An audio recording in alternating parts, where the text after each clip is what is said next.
NASA 557, contact tower 128.15.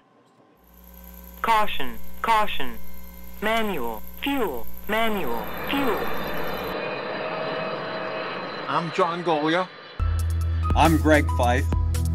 And I'm Todd Curtis. And we are the Flight Safety Detectives. Between us, we have over a century of aviation accident investigation and safety experience to draw on as we discuss issues that affect all of us. So we are qualified to share our perspectives on accidents and incidents and what can be learned from them for the future. We're proud to say that we have two sponsors that really relate to the topic of aviation safety: the Professional Aviation Maintenance Association, or PAMA, and Avemco Insurance. Later on in the show, we'll tell you how you can get a 5% discount on your insurance just for listening to the show. We don't just dissect the official reports. In every episode, we identify safety issues and take the mystery out of accident investigations. So maybe pilots and their planes can have safer flights ahead.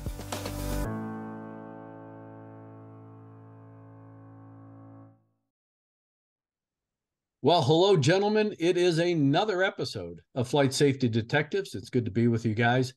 I know that we were just together in person, actually, at the maintenance skills competition down in Atlanta, and I had fun for the time I was there. I know you guys were exhausted. I hope you're recovered by now. I have slept fun. I mean, almost nonstop on Saturday. I mean, I got home here. I got home at 3 o'clock in the morning, and I just slept all day. I slept most of the day today. I mean, I was pretty wiped out. They call that a hangover, John. Yeah, it's a sleep-deprived hangover. Well, gentlemen, I think we have a very interesting accident to discuss today. It is one of those accidents where, as an accident investigator, and reading this accident and just chatting offline with both of you, it's very frustrating that the NTSB failed to do their job once again in really ferreting out all the information that not only would be critical to the, a complete, thorough, and methodical investigation, but actually benefiting aviation and aviation safety, especially when it comes to flight schools, given the fact that we are now in this big training boom. So leading into that, Todd, why don't you introduce the accident, and then we'll get into the discussion. Certainly. This was a January 13, 2015 fatal accident of a 152 in New Smyrna Beach, Florida, which is on the Atlantic coast of Florida. And there was a pilot who was building up hours and trying to get at least comfortable with flying again, who, for reasons that are not quite clear from the report, took several unsanctioned flights. That is, she was being checked out in this aircraft, had taken some flights in the aircraft, one with an instructor, one with another pilot. She had not been signed off to fly solo with this aircraft. And in spite of that, she went out one day, took it up for several flights, and the last flight was at night in IMC conditions. And she apparently lost control of the aircraft and crashed. Now, keep in mind, this is not a rookie pilot. This is not a training pilot. This is a pilot who had a commercial rating, had over 400 hours total. But interestingly, only about 1.3 of those hours were at night. And this event happened at night. There was IMC conditions at the airport and near the airport. And it's, kind of confusing what would go through someone's mind with that kind of background to take off in that kind of weather. And that gets into what we're going to discuss here, among other things. How well did the NTSB really ask the right questions about what happened? And when you look at this accident, let's start with the pilot. She's 38 years old. She's from Japan. And one of the first things that I noticed in not only reading the report, but actually listening to the ATC transcript or ATC tapes, was the fact that her English was not very good. In fact, it was almost non-existent. And when looking at her background, she supposedly had attended and completed an aviation English course in Santa Monica, California. And And that was to basically bring her up to a level 4 English proficiency. But it was quite evident in the two-way communications that she was nowhere near that. So, of course, the first question that I have as an investigator is, how did she pass any of her certificate and rating check rides? Because the FAA requires you to be able to communicate effectively and efficiently with air traffic control. And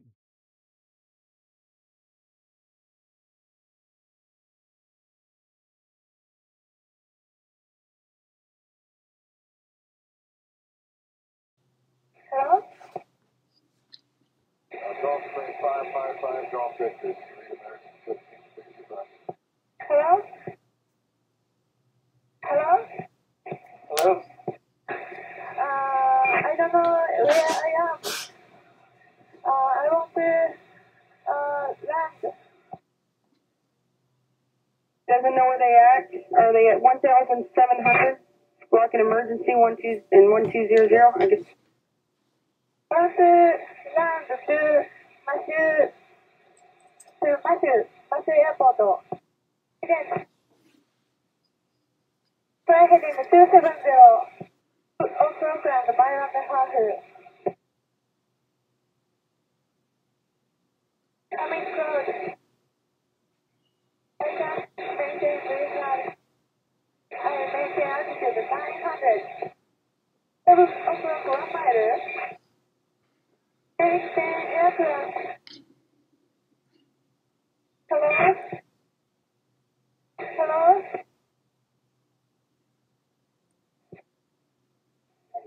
Ma'am, can you hear me? This is Daytona Approach Control on guard frequency. Can you hear me? 2525. Hello? And based on this this ATC discussion that I listened to, there's no way she was not using proper aviation phraseology. Of course, under the circumstances, she was scared. She was high stress, high anxiety. She was crying. There were a variety of other things. Take that aside and just look at her ability to communicate. She never identified who she was as far as what kind of aircraft, what the N number was. She and when she was communicating, she was on the wrong frequency at one point because she had transposed some numbers. When she did get onto the guard frequency, 121.5, rather than either declaring an emergency, identifying who she was as far as aircraft and N number, she basically was calling hello, hello in the blind, like she was making a telephone call. And of course, ATC was monitoring 121.5 and ended up answering her. And we'll get into the ATC issues that the NTSB brought up, plus what we've discussed briefly. But here, you now have a 400-hour commercial instrument, multi-engine rated pilot who, when you look at the circumstances of this accident, had no business being in the air. She got lost. She didn't know where she was. How is it that you can have a commercial instrument, multi-engine ticket, and be flying a Cessna 150, take off, and not know where you are? I mean, that's, that blows my mind as an investigator. But the bigger thing is, and Todd, you brought it up, and that was, where was the pre-flight here? Because this really starts before she ever got in the airplane. Like you said, she was trying to get checked out. She had done a lot of her flight training on the West Coast. Now she's on the East Coast. And she was getting checked out at this company where you can buy blocks of flight time. And it's obvious why she was doing that. She was trying to build her hours so she could get into commercial flying. And so we don't know whether or not she actually bought those hours, but she did go up with a flight instructor. The flight instructor flew with her and didn't really sign her off. Then she went up with a safety pilot on a long cross country who was also a flight instructor and would not sign her off, citing that her landings needed to be better. Now, the story doesn't just stop there. Typically, as a flight instructor, you don't sign somebody off. You take the keys, you give it back to the owner or the dispatch group at the company, and she goes home and you go home. Well, apparently this pilot kept the keys for some reason, had access to this airplane. And now, like you said, Todd, she took a couple of unauthorized flights during the day. And then, of course, the accident flight occurred at night. The bigger issue, though, is she apparently never bothered to check the weather, because if she really understood the weather, that airplane would have never been in the air that night, because there was a front moving through, low ceilings, gusty winds. It was going to be IMC. And in fact, she ended up encountering those IMC conditions at night, which really started this whole sequence of events. And also, this night flight, part of it toward the end, was occurring over the ocean. So even in the event that she was able to look down and see the surface, there might not have been anything in the way of features or lights to visually ascertain where the horizon was. So loss of... no moon. There was no moon. And no moon. Yeah, so being in those kinds of conditions, she's wandering around, and she was at a very low altitude because of the cloud deck. She was between 600 and 900 feet AGL. And again, wandering around, when you look at the radar track that the NTSB has in their docket, I mean, there was no rhyme or reason to this flying other than the fact that she was lost. She did confess that she was lost, but she never identified to ATC who she was, where she thought she was, what she was as far as an aircraft. And then, of course, there was some question about whether or not the air traffic controllers actually followed proper procedure, because when they did establish two-way radio contact with her, they never asked her who she was, where she was, what she was as far as aircraft, nor did they ask her whether or not she was qualified for IFR flight. And all of those reside in the 71-10-65 handbook that the controllers must follow. There is a litany of things, and they never got into it. But this is where I'm torn, and I don't know how you guys feel about it. But again, when I listened to what the air traffic controller was trying to do, when this pilot comes on frequency and is using, I can't even say it's anywhere near aviation phraseology. She's talking in broken English that is barely understandable. And the air traffic controller tried to get some information and tried to give her some instruction, that is, try to give the pilot instruction about headings to fly and where an airport might be. It was just, it's unbelievable that this woman pilot, because of her poor English skills, was capable of not only accumulating these certificates and ratings, but now she's in a position where she cannot communicate effectively to get the help that she needs to get down on the ground successfully. You know, interestingly, buried in some very small print, her pilot's license was issued in Japan. She didn't have an FAA issued pilot license. They must have transferred it over. Yeah, she resides in the database, the FAA database. It was issued in a 737. So she probably, oh, that's interesting. And again, that none of that is brought up as to her training background and history based on what you just said, John. None of that's talked about. So we don't know what kind of training she actually had. It's obvious that, again, she's flying a Cessna 152. And I mean, you have a sectional chart. I don't know how well this airplane was equipped, whether it had GPS or not. But at that time, 2015, 2016, I mean, I have an iPad with, moving map displays and everything else. There's a lot of data out there to help you. And it's obvious that she wasn't capable of utilizing looking out the window because of the weather, most likely, not being familiar with the area, most likely. But none of this is discussed.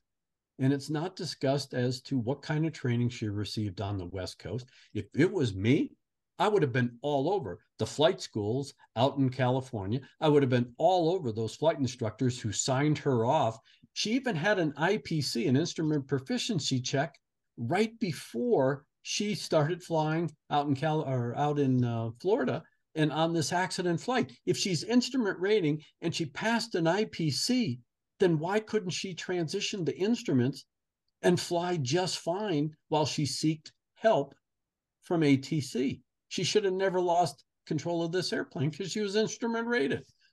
And other things about the report and the public docket, there were gaps there that needed some explanation. For example, the two instructors on the West Coast who passed her in the test they were doing were unaware of the fact that she was in Florida and why she went to Florida. So it begs the question, what was going on in this person's life? And also, how close of a relationship do these instructors have with their students? Is this a sort of thing where they don't like to do follow-up, or, you pay your money and, thank you very much, we'll see the next student? And also there were gaps, about 7-week gap between what happened on the West Coast and the hour she flew in Florida. And she'd flown a few flights before the accident flight. And before she had the IPC, there was in her logbook, a 6-month gap, which again begs the question. How much flying was this person doing? Not much, probably. But on top of that, you had brought up that she only had about an hour, a little over an hour of night flying. She only had a little over an hour and a half of actual instrument time, which I just find hard to believe. But I mean, again, I would be all over those flight schools out there, those designated pilot examiners who gave her the check ride. And again, I've got the evidence right here. Just listen to this tape. How is it that she can barely communicate on the accident flight? I can't imagine she was stellar during your check ride. And I mean, you're back flying, and again, as an instrument rated pilot, you're talking to ATC on a pretty regular basis. You have to communicate, you have to be efficient, and you have to be effective as to what it is that you want. You're asking for a variety of approaches, missed approaches, all sorts of stuff. I don't know how she could have communicated all that. And personally, I can't speak to the accident pilot, but it just takes a while to get used to the rhythm of the conversation in the cockpit, especially with ATC when you're flying instrument. And if you're having those huge gaps in your flying, well, that has a use-by date. You don't fly for a while. You have to get back used to that kind of rhythm, that kind of speed. And with English as apparently not her first language, it can only be that much more difficult. And again, that was not really explored by the NTSB. And I'm asking questions. Why not? And if they did, what would they likely find? And there was an issue out on the East Coast where there was a pilot factory where they were turning out a lot of foreign pilots. And the designated pilot examiner was doing all the radio communications while he was performing the check rides. That was a big no-no, and the FAA went after him. And that could have been a possible issue in this particular instance, that her flight training, she wasn't really doing a lot of the communicating with ATC that somebody with better English skills was.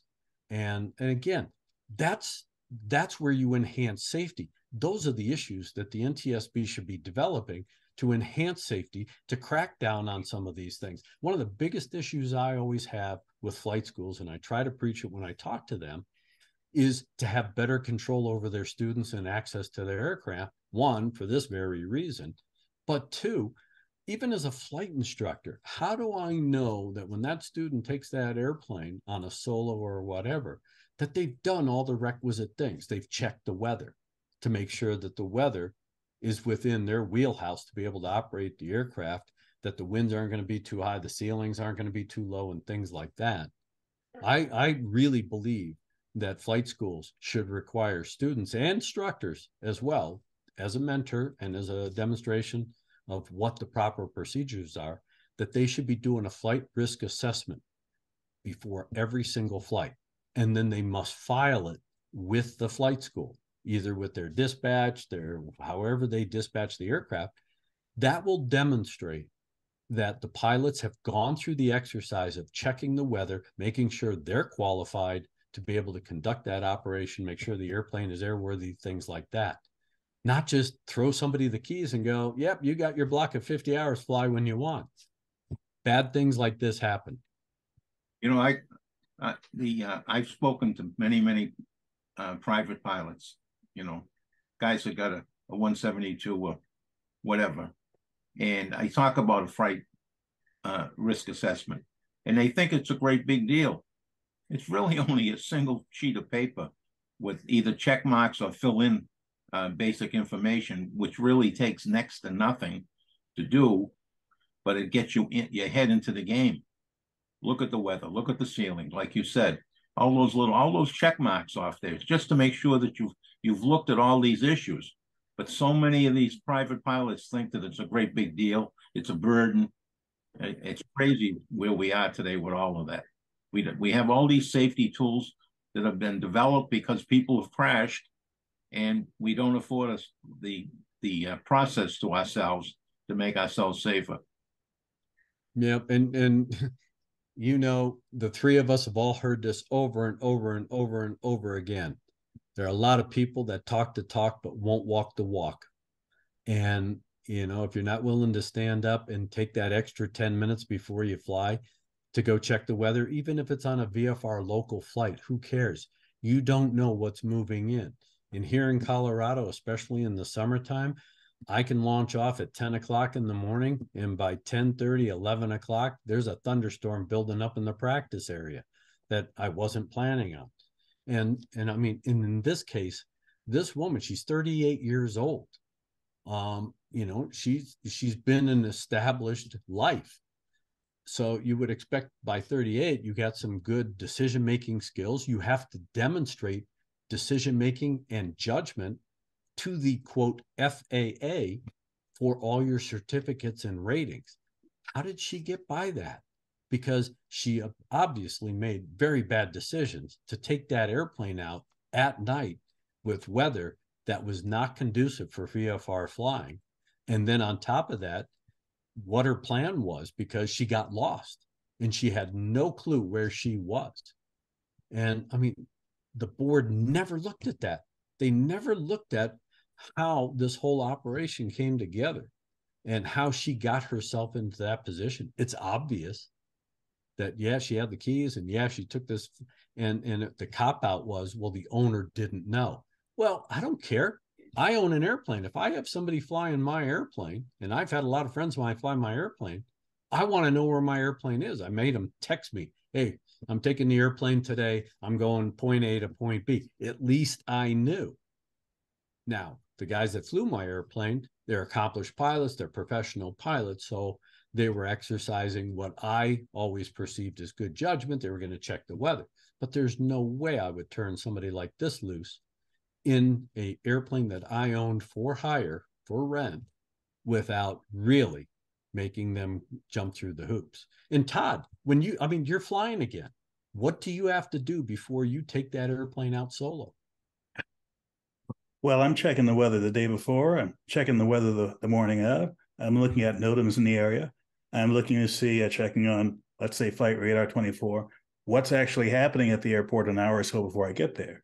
Is the wind coming in one direction, but they seem to be taking off from a different kind of runway? Well, I might expect a runway change. Getting my head into the game by any means I can, even if it's a little bit.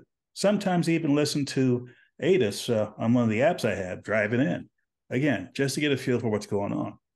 And I ask a couple of questions when I walk to the front door. Hey, anything happening today? And, did the airplane get fueled? Even if they tell me yes, I'm still going to check it. But I'd like to see what the information is that's available in the office before I walk out to the airplane. And, there's an interesting piece in this report, too, a missing piece. I wonder if she went back to Japan. And there's a few months missing in here, where she was in California and then she shows up in Florida. I wonder if she went back to Japan with her family and then was speaking no English whatsoever, and recently out of that school in Santa Monica. So, when you go into those intensive training sessions, you can pound it into your head and get by.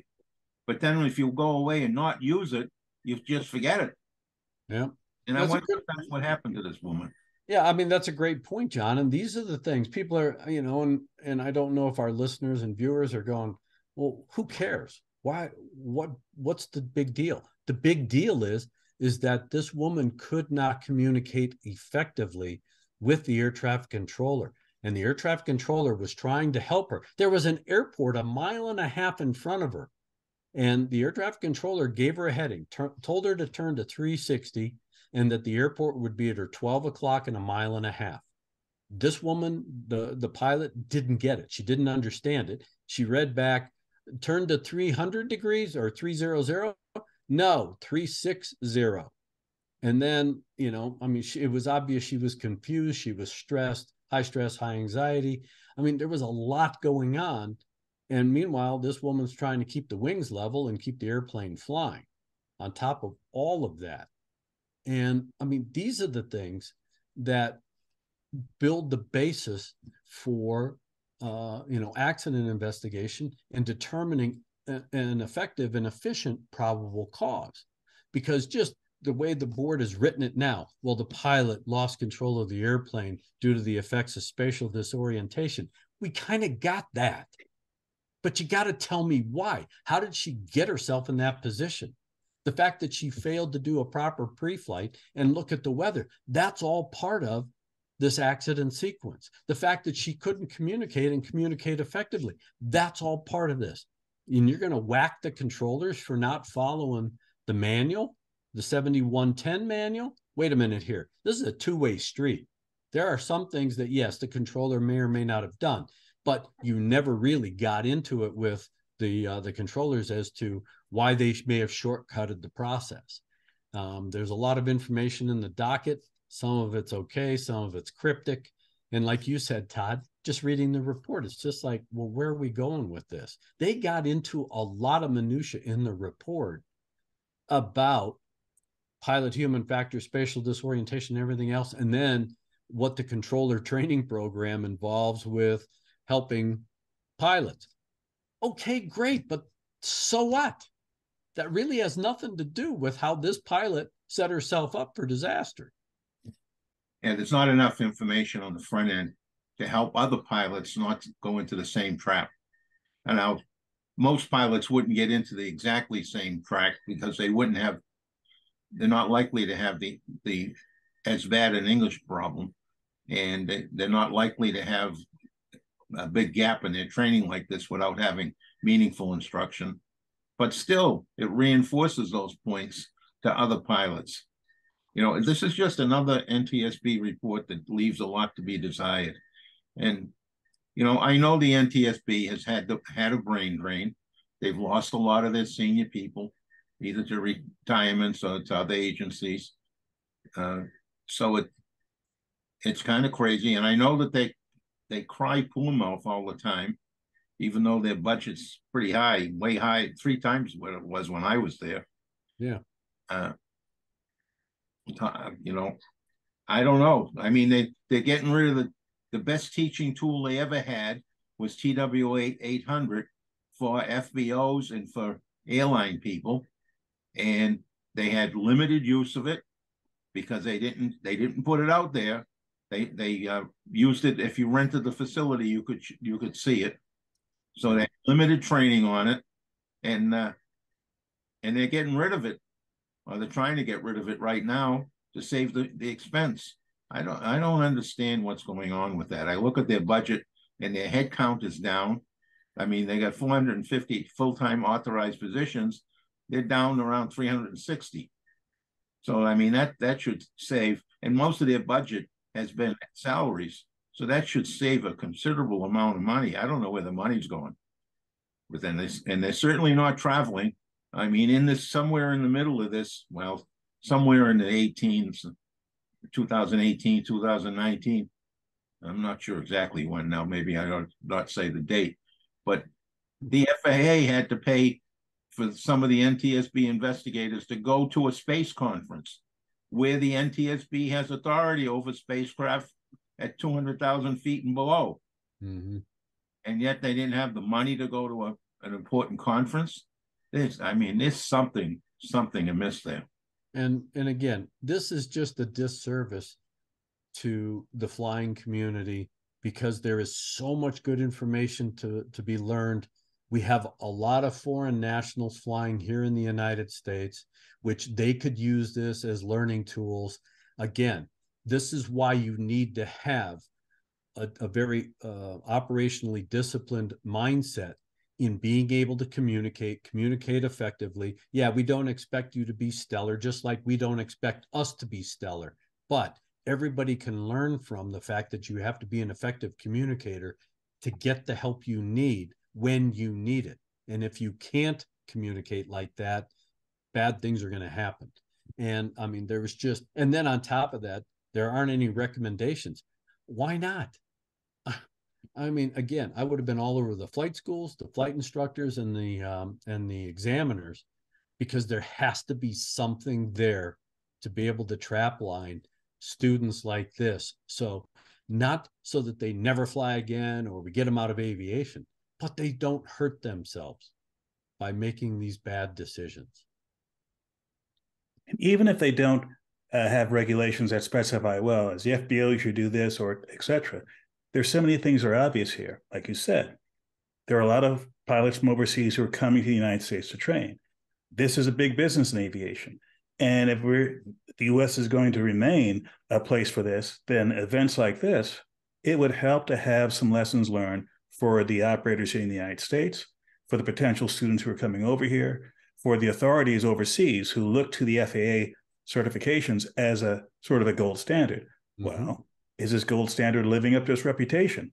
In this accident, I don't think so. I agree with you 1,000%. Yeah, I do too. I think that I think our viewers and listeners will find this accident interesting on our website. There's a lot of pictures, and it is really devastating when you see, I mean, when this young lady lost control of the airplane, it's obvious that, and she crashed on the beach in the ocean. It was very close to the beach, but she hit the ground very hard in a very vertical attitude and literally destroyed that aircraft.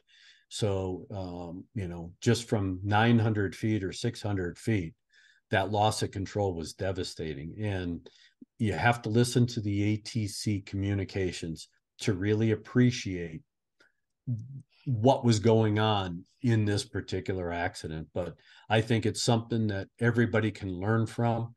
So I implore everybody to pull it up, read the report, read the docket information, and of course, listen to the ATC communications.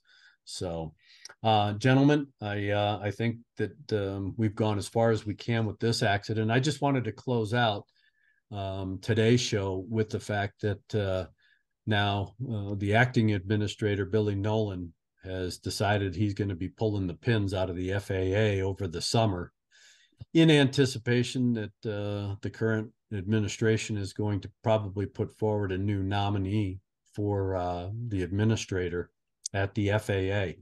The one thing that I've been thinking about, and maybe at some point you, Todd, John, and me, we should get Randy Babbitt on the show and talk about the one thing that I've seen when we have administrators or acting administrators that are on their way out the door. They go lame duck. They don't do anything. They keep their head down. And this is a time where if I was going out the door and I knew I was going out the door, I'd be doing everything in my power to do the right thing and try to make things happen as I'm walking out the door, and not just let things go flatline and let the quote next guy handle it, because there are a lot of things that are in limbo right now. So I hope that, Billy makes a name for himself walking out the door, trying to do the positive right thing and not just push it off to the next guy. I agree with you fully, Greg. I saw that same thing myself, and even at the NTSB, it really is a holding pattern, and I could never figure out why. It's your chance to make some changes, to make some improvements that maybe some of the other people won't do, because sometimes they are difficult decisions that have to be made. And it really is a shame that he's leaving. It's a real, the agency has got some real problems, just like the NTSB has. Yeah. And I also have a saying that I used. I just was using this in Florida. at the competition with people. I'm amazed that I didn't say it around you. But in aviation, when something is broken, what do? You call a mechanic. Yep. It's time to put one of these grouchy old mechanics in there. Yep. Yeah. We got to fix the problem. We can't just push it off and then put the airplane back on the line. And I think this is an opportunity because you know that everybody that walks out the door out of the administration, whether it's NTSB, FAA, or any of the other parts of the administration, they always go to high-paying jobs. And my concern is that some of these people, they get those high-paying jobs because of their title and not necessarily because of their substance. And in this particular instance, Billy's got a long history with the FAA and aviation and can actually make an impact on the way out the door. And I just hope that, nothing else, let him reach out to us because we'll give him a lot of things that he can address as he's leaving office. It's amazing how much you could see, and I won't name names now, but a couple of people at the very highest level of the FAA, not short of administrator, that I consider my friends. I've had conversations with them after they've left the agency, and one common thing that I hear out of them is, I never realized how bad it was. And maybe while you're in there, you better start opening your eyes, because when they get out, it only takes a couple of months, and they're saying, "Holy stuff!" Yep. See how bad it really is. Well, look, we're all in it to try and enhance aviation safety, from our respective positions. We're not trying to tear it down. We're trying to make it better. And if we can do it while people are in position that can affect change immediately, then let's do it. And if they need help, we'll be happy to help them. We'll give them the guidance. We'll give them the background. We'll give them the facts. We'll give them whatever they need to support improving aviation and aviation safety. Well, okay, I've ranted. So it's always good to be with you, Todd. I know that I have to leave our last words with John. So give us your words of wisdom, my friend. Well, you had us here today talking about this accident, and looking at the available data, we thought there's some stuff missing. And we scratched around. Didn't take long. We found other things, like especially the air traffic control tape. So my advice to people out there, if you're doing this on your own, on something else that's of interest to you, and the official documentation isn't enough, keep scratching. Anything that's happened in the last 10 years, there's usually other places to go. Flight Radar 24, people putting things on YouTube, Catherine's report. Find your own sources, gather your own data, come to your own conclusions. Love it. Great words, man. And John, you are the grand poobah, so I will leave you with our last words. Well, this accident fits right into with my little preaching at the end of every show. This young lady did not do a very good job of pre-planning her flight. It's obvious she didn't look at the weather. She was going to get into IMC. It was all around before she even left the airport. She's at night, and she's not very good at night. She hasn't had a lot of training. I mean, a list of things that she didn't do before she got into the air is, amazing that many things could be pushed aside. And we don't even know if she did a good pre-flight or any pre-flight, but we'll assume that she did. And after she got in the air, she clearly didn't have situational awareness. She wasn't in the air that long. Right? So she should have known where she was, the direction she took off from the airport. Although over time, it shows that she wandered all over the place, but she was in trouble from the very beginning, and she just wasn't aware of it. Situational awareness, decision-making. I mean, there's so many of the things that we see in many, many accidents rolled up into this accident. It's unbelievable.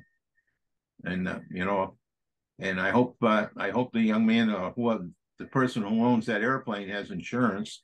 I'm sure she didn't consider it a rental. She probably never had rental insurance. like many students today, they don't even think about the consequences of having a mishap, a non-fatal mishap in a rented airplane, even with an instructor, because we don't know what his insurance is, if he has any, right? So any student pilot, anybody who's out there flying, definitely needs to cover their own issues, their own backside, and get a renter's insurance policy. They're not that expensive, and they really need to protect themselves across the board. And that's why they got to contact our sponsor, Avemco. Right. Because, we're always talking about the fact that they have renter's insurance, they have flight instructor insurance policies as well, and this is one of those situations where you got the owner pleading, "Hey, I didn't authorize this. She's on her own."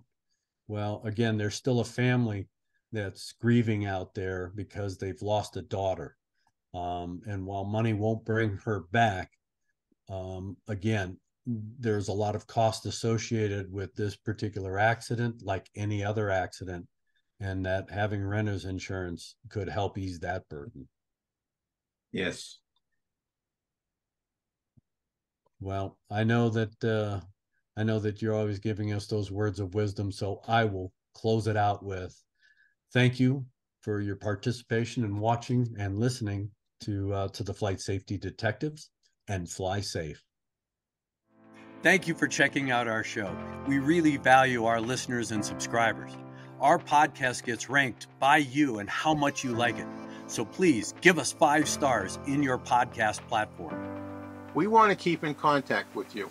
We are on Facebook, Twitter, Instagram, and of course, YouTube.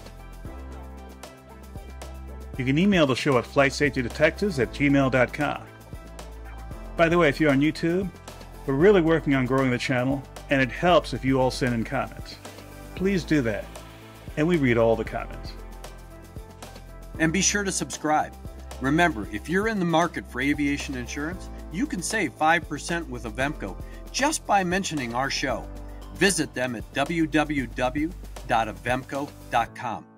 That's it for this episode of the Flight Safety Detective. Until the next episode, fly safe.